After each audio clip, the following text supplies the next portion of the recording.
just want you guys to know that this swap has been the most difficult, most frustrating, and most physically demanding thing I've ever done to a vehicle. But I'm proud to say that I did 99% of it on my own, and we're ready for the first startup. Well, hopefully. Hopefully it starts. My heart rate is like 3,000 right now. Oh, friggin' forgot to hook my starter up. Of course it's not gonna start. Okay.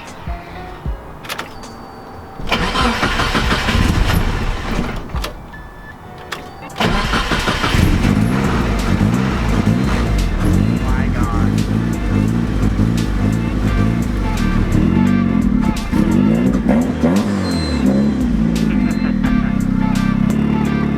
I'm ready to take this thing for a spin.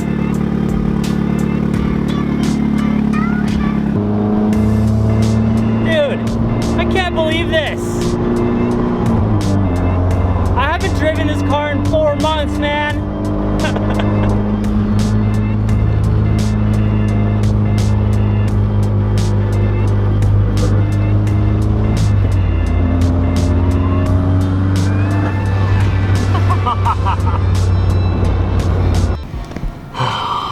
We're leaking quite a bit of fuel and transmission fluid, so I get to figure that out now. As you can see, it's freaking really dark already, almost out of daylight. The issues I discovered with the car on the first drive, which was maybe about 10 minutes, is it was leaking massive amounts of fuel, and honestly, I'm kind of dumb for leaving the stock spring clamps down by the fuel filter. I went ahead and replaced them all with these screw type clamps that have a lot more clamping force, and I don't even know what I was thinking leaving the spring clamps. I run 60 PSI base fuel pressure on this thing, and in boost it's probably up into the 80 PSI range.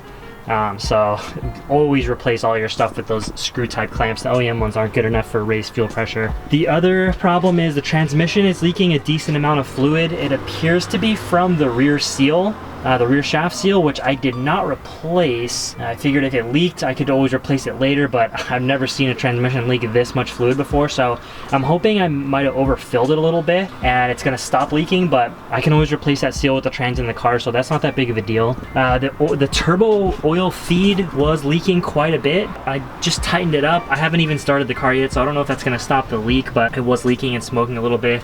And then there's a pretty good drivetrain vibration. I have not even come close to figuring out what it is yet. I'm getting ready to take it for another cruise just to see, you know, what else is going on. I think it's all fixable stuff. I'm honestly just like, I'm so beat up right now. I worked on this car for 3 days straight. I got up in the morning, went to work on it, pretty much worked on it all 3 days of this 3-day weekend, and I'm very excited that it's driving. The drive went okay except for all the leaks and stuff, but you know, I got another week and a half left before the event. Hopefully I'll be able to get the rest of these issues resolved, and I'm really hoping I'll be able to take it. Hope you enjoyed this short little update. Wheel Unveil is coming up next. Peace out, guys. What's going on, everybody? Hey, since that update was so short, I just want to throw a little bit more information about the car at you guys. And I know I've been releasing a lot of videos lately, but they're still 3 to 4 days behind real life. So, update.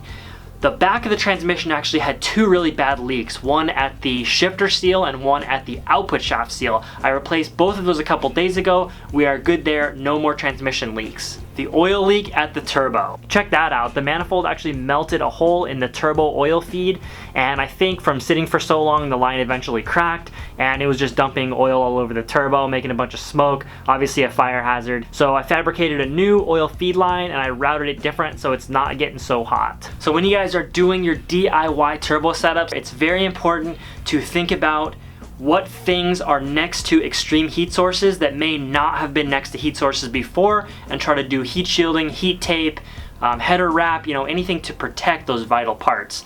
Brake master cylinder, clutch master cylinder, clutch slave cylinder, anything that has rubber in it, that has fluid in it, you gotta protect that stuff. I was able to take the car to work yesterday. Everything went pretty well except for that drivetrain vibration. I contacted Miata about it and they said that some of their early kits did come with a drive shaft adapter that wasn't perfectly balanced. In fact, if you have one of those older kits, you can actually send your drive shaft adapter to Miata and they'll balance it for free and send it back to you. In my case, since I'm under such a time crunch, they just went ahead and shipped me out a new balanced adapter. So I'm hoping that's gonna be all good because I'm really not trying to drive 55 miles an hour all the way to Laguna Seca. It's about 450 miles one way. I'm gonna be driving over 1,000 miles this weekend, which is, as far as mileage, that's a third of what the engine has on it. So obviously I'm a little nervous about taking it that far, even though everything seems fine right now. But I'm just gonna pack a bag full of all my tools, a good floor jack, and just gotta take the push from the nest and try to make that journey so I can come meet some of you guys at Laguna Seca.